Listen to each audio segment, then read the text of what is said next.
report. Hello everyone and welcome. My name is Karen Jones and I am the Acting Business and Industry Development Officer for the Economic Development team at Melton City Council. I'd like to begin by acknowledging that we are gathered on the traditional land of the Kulin Nation and pay my respects to elders past and present. Today we have with us Janet Cripps, CEO of Tradeswomen Australia. Janet has a career working in state government, community services, the private sector and more recently not-for-profit.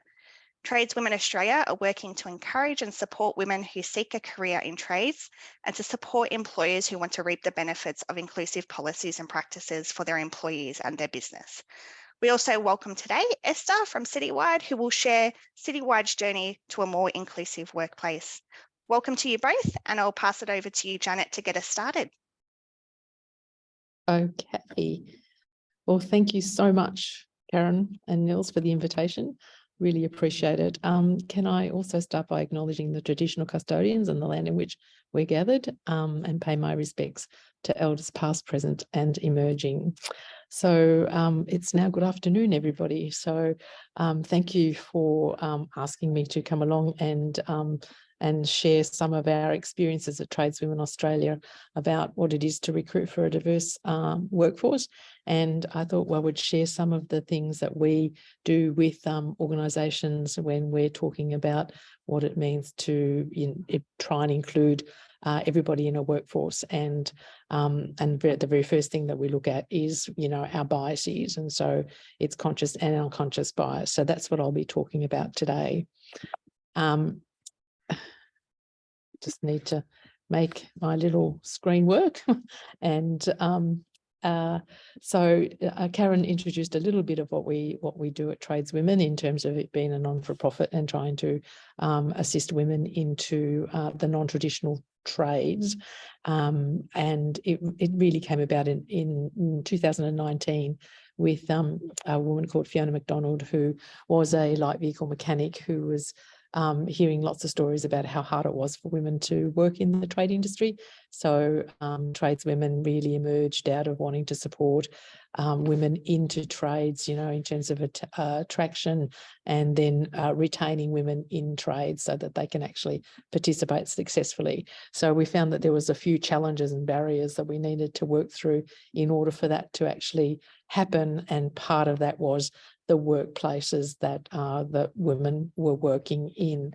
So we have two arms to the things that we do. We work with organisations to try and develop inclusive work practices and to recruit for, a diversity of people, especially women. And then we actually support and hopefully help retain the women who go into those places. I think that the rules generally, or the programs generally apply to all workplaces who are thinking about what it is to be inclusive and what it is to have a diverse workforce. So today I'm going to cover what we actually talk about with all of our partners that we work with, particularly in construction and in the automotive industry, and like all the new energy industries that are emerging as well. So for us, in order to create a truly inclusive workplace and environment for diverse workers, we need to respect each other's differences. Workplaces can be diverse in gender, ethnicity, background, religion, with workers having different views and different opinions. So our biases can affect our ability to be respectful of these differences and impeding our ability to contribute to a safe workplace environment where everyone feels valued, included for who they are and the experiences that they bring. It is vital that each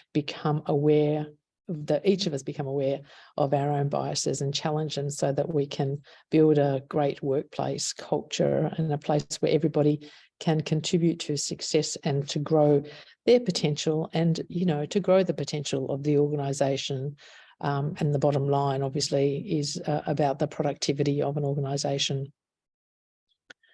So, yes, for some reason, my little screen is having trouble popping to the next one. But anyway, we've got there. So the aim of this kind of lesson, really, if you like, is to make sure that we get an understanding of what it is to have conscious and unconscious bias, and to help to understand how the unconscious bias in particular can impede what it is to be inclusive and to have an equitable workplace.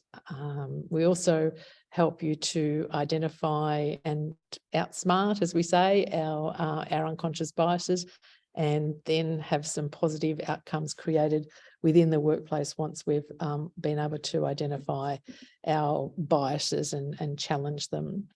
So just, before I move on, I think it's important to say that we all have biases, and that our biases are really about trying to keep us safe. And that's why we kind of develop them, because it's about trying to be safe in our world. It's when our biases become hurtful to others, like, family or religion or education, ethnicity, gender, characteristics, race, age, socioeconomic or ability, that we need to kind of think about, how that's impacting on others. And before assuming, always, ask someone and try and imagine what it would be a little in their shoes. That I think is a really big key to understanding one's own bias.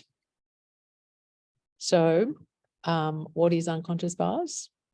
So to start with, I think what's easier is to kind of recognize what is conscious bias, and that's an attitude that we have towards certain groups. It is intentional, and we are aware of it. It's the unconscious bias that is not so much what we kind of see, and it's a way that we actually feel and think about the people around us. And an unconscious bias actually, can affect the way we behave, the perceptions, even down to choosing to whether we listen or to help others at work. I know that, one of the biases that I used to think, which, was for better or worse, was that, people who worked in the forestry industry didn't really care about, the forest, didn't really care about trees, didn't really care about the environment. And having learnt with working in that space, that they actually care deeply about it, and they're very careful about what it is that they do, which they've done a lot of work around diversity and inclusion and what it is to have a safe workplace. So we all carry those little biases with us, and whether we like it or not, whether we're aware of it or not, it pays to actually think about how we then react to others. I'm going to play a little short video, which is not Australian, unfortunately, but it is English, and it does explain a little about how we form some of these biases. Are you seriously considering her as a candidate? She's a woman. That's a man's job. Clearly not educated. Speak English. That's not me. I'm not like that. You call it an honest mistake. Science calls it a blind spot. Our unconscious mind is a mysterious and powerful thing. It makes 90% of our decisions without us even knowing it. Our brains are overloaded with 11 million pieces of information every second. Yet we can only process about 40 of them. So we're wired to make assumptions. And you know what happens when we assume? Our unconscious mind can put us on autopilot, determining where we sit, who we eat lunch with, who we turn to for advice, and who we choose to offer a helping hand. Living our lives with blind spots can put us in a tunnel. Same point of view, same decisions, same outcomes. We can find ourselves trapped in the land of snap judgments and misconceptions. We've all been on both the giving and receiving end of blind spots. Think about it. Who's talented? Who's able? Who can I trust? who belongs. We've all been there. Blind spots are part of the human condition. Our choices have consequences for us and the people we interact with. By accepting that blind spots exist, we can stop. Imagine what possibilities exist if we could do it all over again. Different perspectives, inclusive relationships, diverse networks, better outcomes, seeing people for who they really are. People like you, with unlimited potential. We all have blind spots. Once you accept that you have them, you can choose to do something about it. It's time to check your blind spots and focus on what's possible.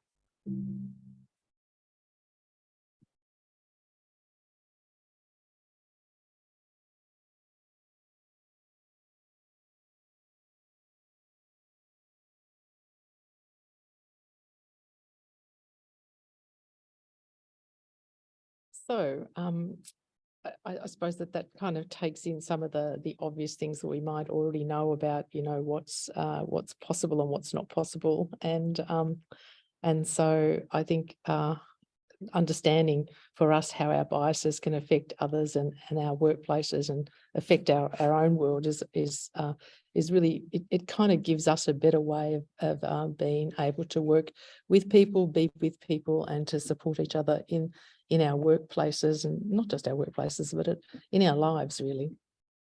So if we look at biases in the workplace, we can kind of put it down to there's hundreds of them, but the main ones that seem to be really prevalent are the ones that are confirmation bias, where was based on what we tend to listen to people whose information we tend to sort of go, it confirms our own beliefs. And so we're kind of more ready to listen to that. There's also the in-group bias, which is a tendency to treat people we view as similar to us more favourably, and to treat others with who kind of we perceive to be outsiders as more we have more prejudice, and we tend to be a little bit more intolerant. I think the one that I thought was really quite something that I learned was the one that we call the halo effect, where this cognitive bias can have a powerful impact in the real world. For example, job applicants perceived as attractive or likable are also more likely to be viewed as competent and smart and qualified for the job. And that's not something that I had kind of previously even thought was kind of like it was a possibility, but it seems to be borne out in the research that is quite a reasonable bias for people to have. The Horn effect bias is when you judge a person and the attributes in a negative way because they've got qualities that you don't particularly appreciate. And one that sort of springs to mind really readily is that overweight people tend to be seen to be lazy people, and that's a perception that often people who are overweight will often talk about when they're asked in research.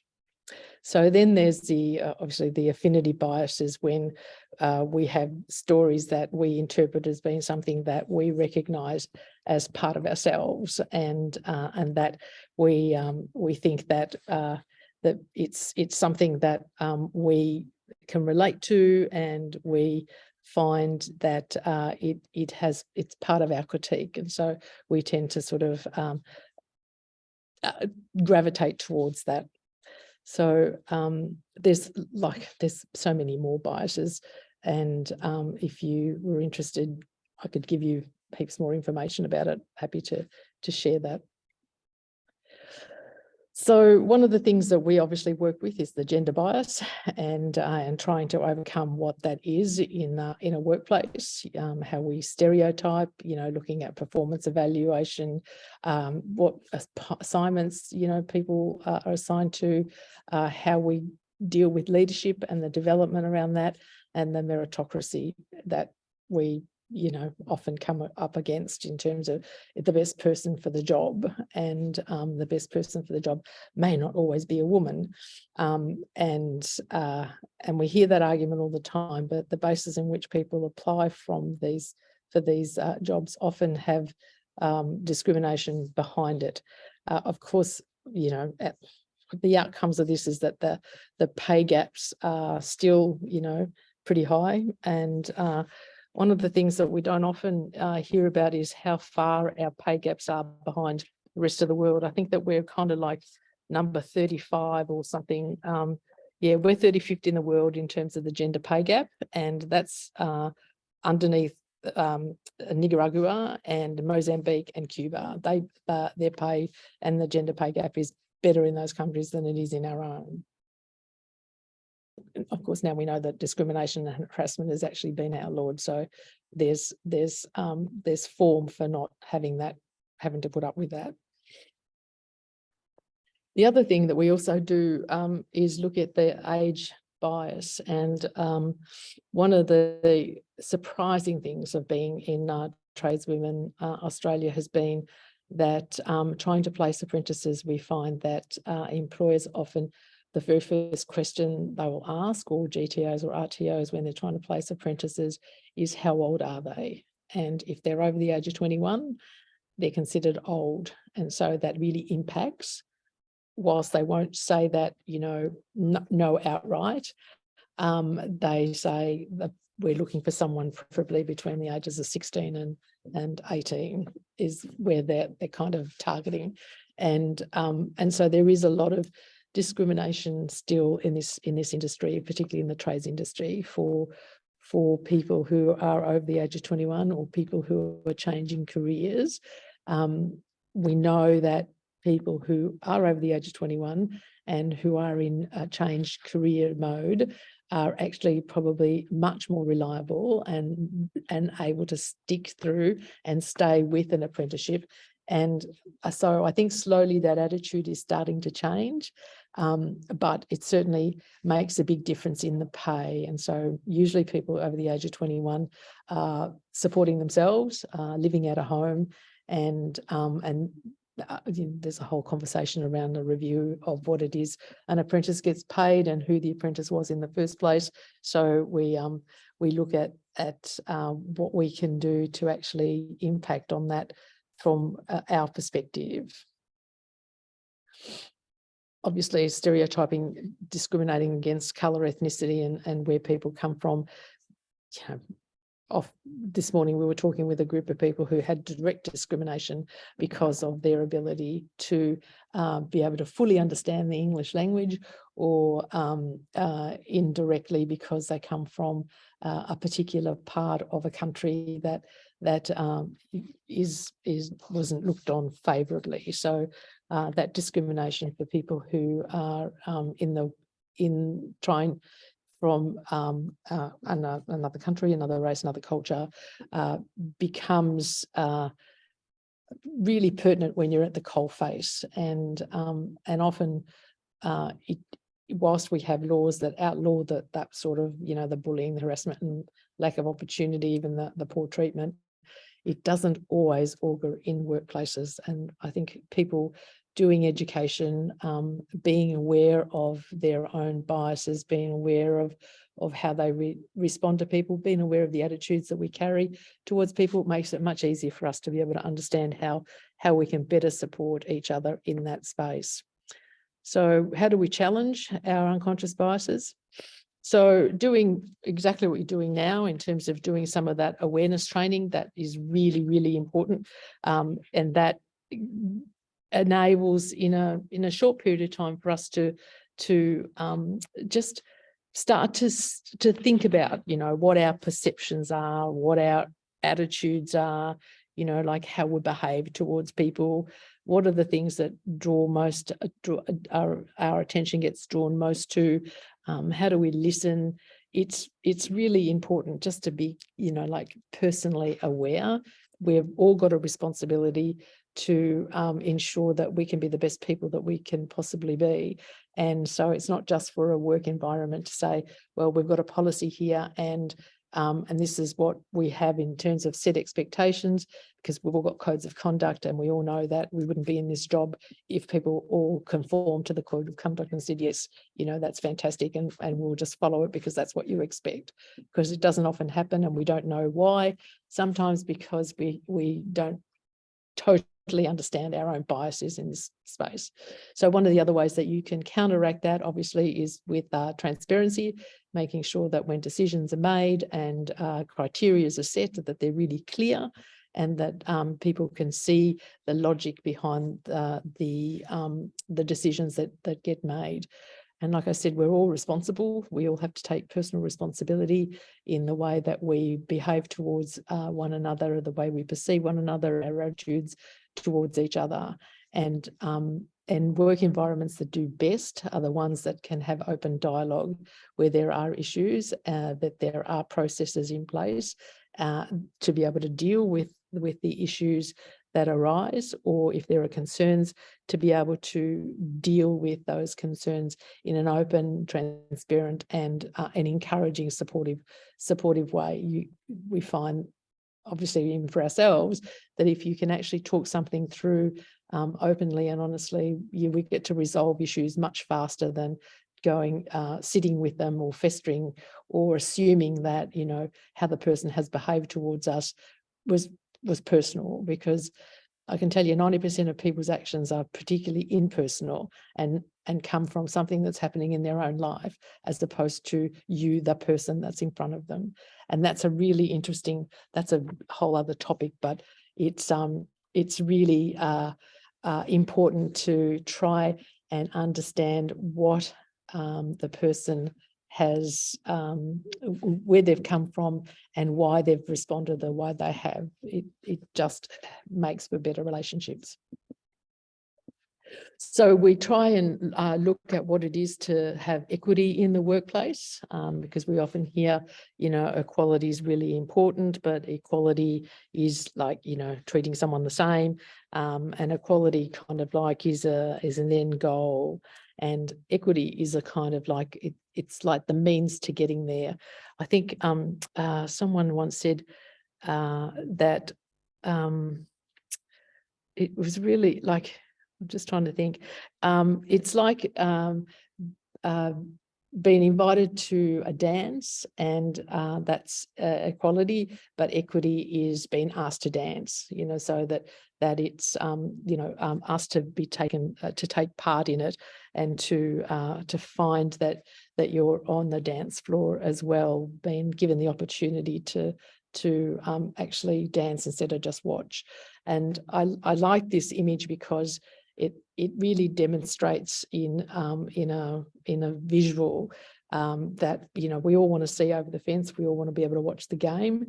And yes, you know, it's like everyone's given a box to stand on, and that's all equal, but everyone has different abilities, and to recognize that the different abilities need different strategies or different ways of supporting is what is an inclusive and healthy workplace.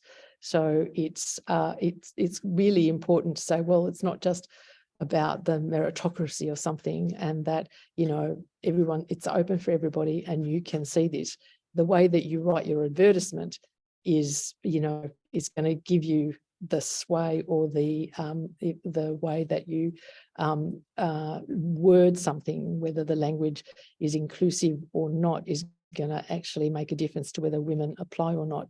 Criteria often in terms of skill sets is really important, because women will look at the criteria, and if they don't meet at least 99% of it, they're not going to go for a job. But if, you know, males, and this is borne out in study, they see 60% of that, and they go, oh yeah, look, I'll give it a go. You know, like it's something that is well known, that women won't step up if they don't feel that they could do something almost like 100% from the start. So it's one particular organisation that we work with changed their language to be more inclusive, and simply put, you know, women encouraged to apply. It was open to everybody, but women were encouraged to apply. they were flooded. They were really, it was a mystery to them that they were not getting women applying for the jobs because they were really wanting to have more diversity, but they couldn't work out why it was only men applying for these jobs. And then the minute they actually put women are encouraged to apply, there was a flood. So it does make a difference, the language that we use, and being conscious of wanting to be inclusive if that's the strategy that you're taking. So often people say, well, what's the point of having, a workplace that's diverse and being aware of, your biases and one of it, the clear and obvious one is in being more creative and innovative. It allows for different opinions and different perspectives and different ways of doing things, and bringing people together with a point of view that is different to your own often elicits responses that you don't know are there, and that it opens up a creativity bucket that is, you wouldn't expect. People feel that they're able to contribute to problem solving or to an opportunity, and it actually increases the happiness of people in the workforce, and they feel that they are so much more valued by being asked and being able to share, even if it's not something that you take up anyway. It's being able to be part of that conversation. And so it often leads to new opportunities by talking to people from, different ways of thinking than us. And we've found through our own work and our own research that productivity does go up. The bottom line does get impacted.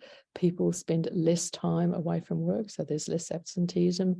They retain their workforce better, and they don't have to keep recruiting because it costs a lot of money to continually recruit and lose your talent pool. And because of that, their productivity at the end of the day is increased. And so, people feel much more relevant, and you just know yourself that when you feel that your workplace is open to hearing your ideas because they might not have thought of it, or because it impacts on you and you think there's a better way of doing something and that you can take it to somebody, it makes for you feeling that you've made a contribution, not just for yourself, but for others who come after you. So think about the way recruitment language is used. I have shared with Karen and Niels something that we put together around how to recruit, for a diverse workforce. And there is a particular website that you can run your ads through for more inclusive, participation in applicants coming to your organisation. So I think that, we're just on time, and that I'm, thrilled that you have been able to join us today for this particular presentation. Happy to take any questions later, but I know that we've been doing quite a bit of work with Citywide, and Esther is here, which is wonderful to be able to talk about what they do in their own capacities. Sorry about the noise in the background. That they are really conscious about, they're wanting to recruit for a diverse workforce and have been doing quite a bit of work. We do quite a bit of work with placing apprentices, or trying to place apprentices into with Citywide. So thank you, Esther, for agreeing to come along today. And I'm going to hand it to you to have a bit of a chat about what you guys do for recruiting and retention and working for a diverse workforce. Thank you, Janet, and good afternoon, everyone. I'm Esther, and I'm the recruitment manager at Citywide. I manage the recruitment and onboarding of Citywide's 21 Victorian depots, as well as the head office in Arden Street in North Melbourne. And I also assist with the recruitment and onboarding of Citywide depots in New South Wales, Queensland and ACT. So we currently have around 700 to 800 employees across the business, with approximately 10 to 12% of our operational workforce being female. When I'm phone screening candidates, the first thing I ask them is what they know about Citywide. What do we do? 8 out of 10 times they respond with, "You're a waste collection company," which is partly true, but we do so much more. In a nutshell, we provide most of the services you pay your rates for. So we primarily work with local government authorities, and we provide environmental maintenance services. So anything from open space maintenance, which includes maintaining parks, playgrounds, sports fields and community spaces, with mowing, turf maintenance, soft landscaping, etc. We also look after high profile parks and gardens, such as the Shrine of Remembrance, Botanic Gardens, Carlton Gardens and the MCG. We plant, water and maintain trees. So our inner depot looks after 80,000 trees in the city of Melbourne alone. And some of these trees are World Heritage listed. We have a civil team that works on reinstatements of roads, pavements, footpaths, drainage and line marking. We fix street signs and street furniture. We have a traffic and events team that supplies traffic controllers to our major work sites, as well as public events such as the Grand Prix in Mumba and the Australian Open. We also have cleaners at South Melbourne Market, graffiti removalists, road sweepers, and yes, we collect and recycle waste too. So collectively, our services positively impact more than 14 million Australians every day. So in essence, Citywide is a business that serves the community. We believe that what we do matters, and we make a direct and positive impact on the communities where we work and where we live. The communities we serve are diverse, and as such, it's important that our crews and those on the front line represent the diversity of those communities. Now, recruiting a diverse workforce is our focus. We want to increase diversity, fill skills gaps, which in turn, improves our company image. We know that a balanced workforce helps to maintain good workforce dynamic and culture, and a diverse workforce attracts a diverse workforce to the business.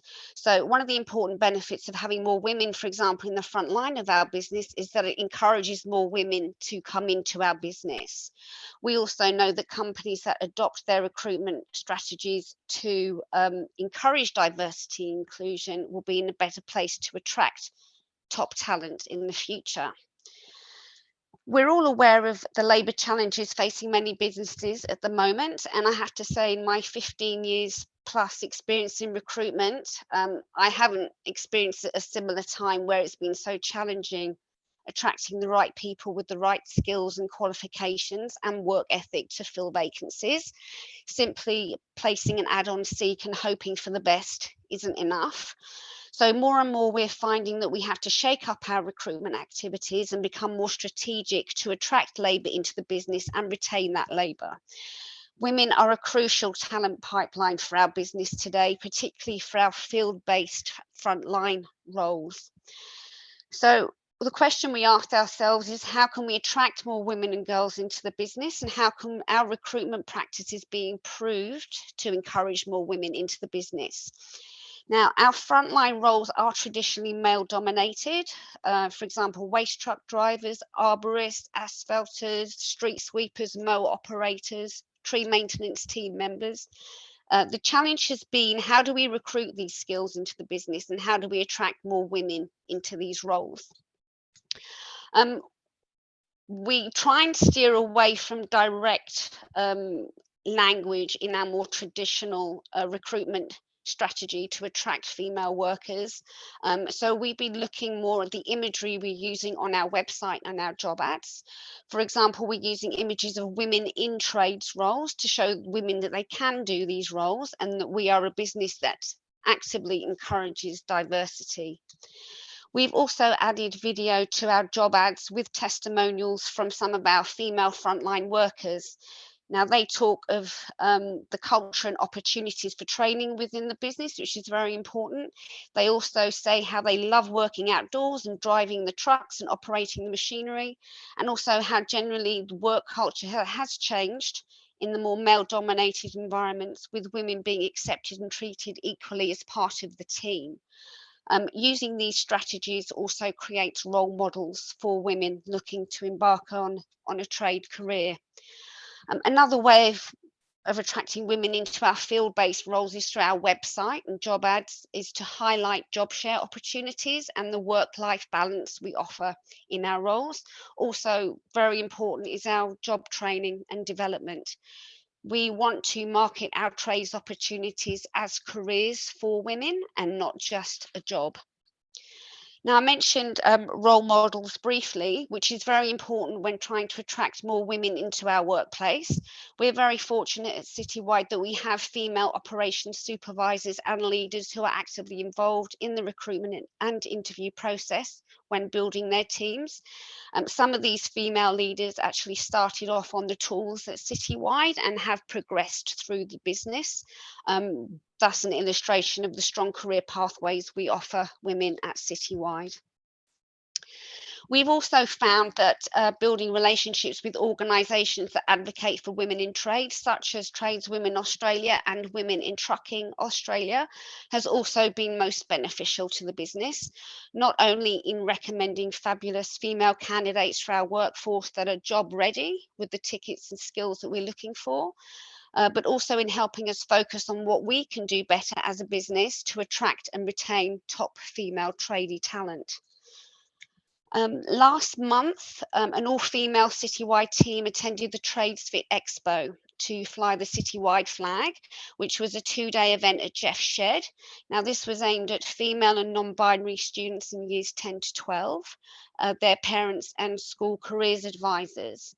Now, although this exercise was not going to give us an immediate return of new talent into the business, it was a great platform for promoting trades roles to a large number of young women and to talk to careers advisors about structured workplace learning, apprenticeships, training and career pathways a life at Citywide can offer their school leavers.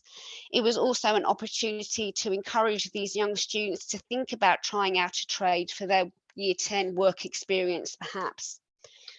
Having several of our female crew on the stand for this event with a selection of the equipment they used in their day-to-day roles was a real eye-opener for some of the students who had not previously thought about a career in trades, let alone a career as an arborist or a horticulturalist. So in closing, Citywide is a business that encourages diversity, growth and development, and we are always looking for ways to reach and retain talent. We often say to potential team members, you bring your passion and enthusiasm and a great work ethic, and we'll provide you with the tools you need to grow and succeed. With the challenges that we are facing in the current recruitment market, we need to do what we can to reach as many potential employees as possible and share our passion for working in the communities that we serve. It's equally important for us to plant the seeds with the next generation of female tradies and help them follow their career paths that they have chosen. I'll now pass back to Janet for Q&A. Thank you so much, Esther. That was great. It's wonderful to hear, you know, like really concretely the strategies that you're using within Citywide to, you know, really actively work to attract and retain women and girls and non-binary in your organisation. So thank you, thank you, thank you. Now, I believe now, Nils, that it's question time, and happy to take questions from the floor. Fantastic. Thank you for the great presentation, Janet and Esther. And yeah, I think we, Karen, do we have any questions? Yeah. There's no questions in the chat box at the moment, but happy to get us started. So Janet, can you just tell us what research is there around a diverse workforce? There's a couple of pieces of research that you'll find on our website. If you go to Trades Women Australia, you'll find that there's a few articles that we have in our research section that will identify what there is in terms of, you know, workforces that have diverse, productive, creative environments that actually impact the bottom line and the things that I was talking about before, where their productivity means that it's profitability for organisations that are, you know, a lot of the time, that's the bottom line, that they do things because it actually improves their production and improves their profitability, and then that enables them to grow and enables them to employ more people. So it's like a circular economy, really. Great, thank you. And it looks like we've got another question here from Anna Reid. So what have been some of the common challenges in improving diversity and key actions companies can take to overcome this? There's a couple of things that spring to mind immediately, and one is a number of people recognise, a number of organisations recognise that they need to have diversity and inclusion policies, and that's what they have. They have a policy. The next step in terms of how they implement that policy and how they implement their code of conduct where the challenge lies. And it requires a real conscious effort to ensure that all workers actually understand what that policy means and what that means in terms of behaviours and values. It also means that there needs to be activities around ensuring that the education is ongoing in an organisation, so that it's not just parked on a shelf, but that it's a live document that actually living what it is that we want to do in an organisation means that you need to continually work at it. Like anything, like if you say something and then park it in a corner and forget about it and say, well, we've got a policy, that doesn't actually work in a workplace unless you bring it to life. You've got to give it life. You've got to get people to engage in it. You have to actually look at yourself critically in a workplace to say, are we actually living out and walking our talk? We do workplace, we call them audits, but it's looking at the practices that organisations have, and then surveying the people who are on the ground, staff, to ask the questions that correlate with an outcome that says, yep, we're walking our talk, or there's a particular area that might need a little bit of work, and so we can help them shape best practice in those spaces, so that it's not taking a kind of like a punitive lens on it. It's actually coming from what are the strengths in the organisation, and where are the places where those strengths can be applied to create best practice. So there are steps that organisations can do if they're really seriously wanting to encourage a more inclusive, diverse workplace, and asking their staff in particular whether they see that policy being implemented and are actually able to refer to it is a great step in terms of saying, yep, the organisation walks their talk. Thank you, Janet. Were there any other questions? So we can pop them in the chat box, or you can put your camera back on if you prefer to ask that way. And thank you, Anna. I just saw your message in the chat there. So that question was answered. Perfect. There was another question, I think also from someone from the Amazon team. It was Dylan. By the way, if you have a question, feel free to put it in the chat or put your hand up also if you'd like to be on screen. Dylan asked about the question. I'm just bringing the question up here. Keen to hear more about events sort of in this space, I suppose, diversity and inclusion, and also I suppose too, Dylan was talking about and as an opportunity to also share their own experiences on their own diversity and inclusion journey. So that was Dylan from Amazon, who's very keen to have further discussions and network.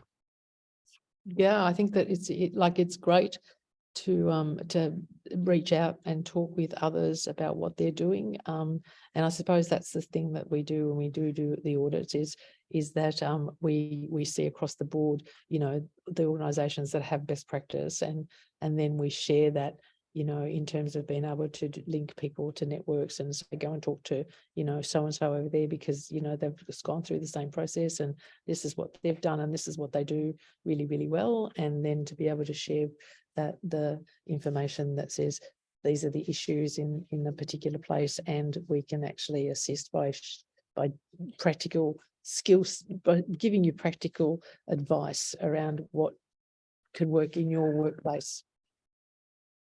But it is, I think it's important to create opportunities where organisations can actually talk with one another to tell the stories, because storytelling is the best way to actually inform, and people will have an emotional response to it other than just, words on a piece of paper. But the stories, speak 1,000 words, and it's great. Share them on your website, put them on social media, tell others about the things that you're doing that really work well.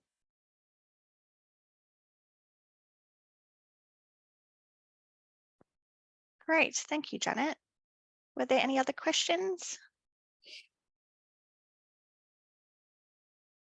No? I might have one more, and just another question, Janet. If we have companies within our Venture Melton Business Network that are keen to engage with you and to work with you on really tailored programs for their organisations, how can they reach out to you, and or maybe even give us a bit of an overview in terms of how does the process work, the timelines, maybe even the costs that are involved, if you can share that. Yeah, absolutely. So we do provide on Tradeswomen Australia website, you'll have every piece of information that gives you all of those, the breakdown of all of the things that we do in terms of the services that we provide in the training. So there's about 9 different modules you can choose from that might be apt for, where you're at any one point in your own journey. We do offer the service of coming into your organisation and sitting with you to work out, what you've got in place and what you might need to put in place. And with the new respect laws coming in, there's a whole lot of work that needs to be done, because it's mandatory, legal obligation to put those processes in place. And so we work with organisations to, do a bit of a roadmap around that. It's basically working at the speed of the organisation and starting from where they're capable of starting from. So it's all individual. Whilst there are the learning modules, everything is tailored to where an organisation is at any one point in time, and we can do smaller groups or larger groups.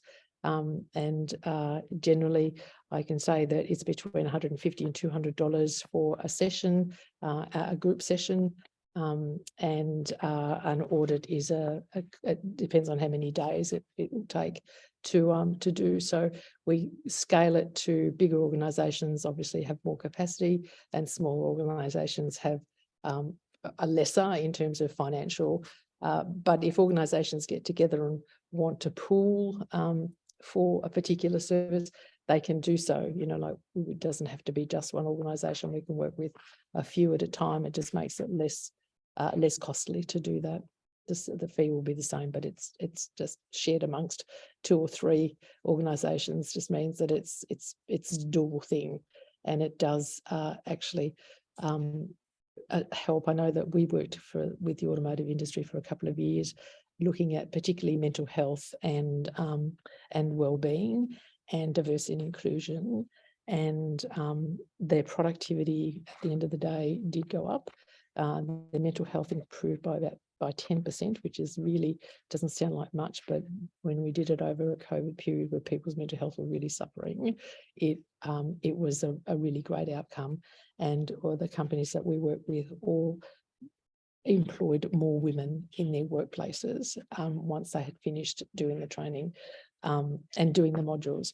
And we do what we call pulse surveys. So at the end of each module, we kind of get a sense of, what someone has learnt and what they've understood about what they've just heard in their module, and then we do a report back to the organisation in just so that you can see how things are tracking and progressing. I hope that answers your question. Excellent, thank you. Great. Thank you, Janet. If no one else has any questions, I think we can finish it there. Cool. Yep. Thank you. Great. So much for the Okay, well, opportunity. thank you so much for coming along, Janet. Very informative session. And thank you, Esther, for coming along and sharing your experience as well. My pleasure. Thank you. Thank you, Thank everyone. you. Thank And you, I hope everyone has a great Thank you so weekend. much. Yeah, have a great weekend.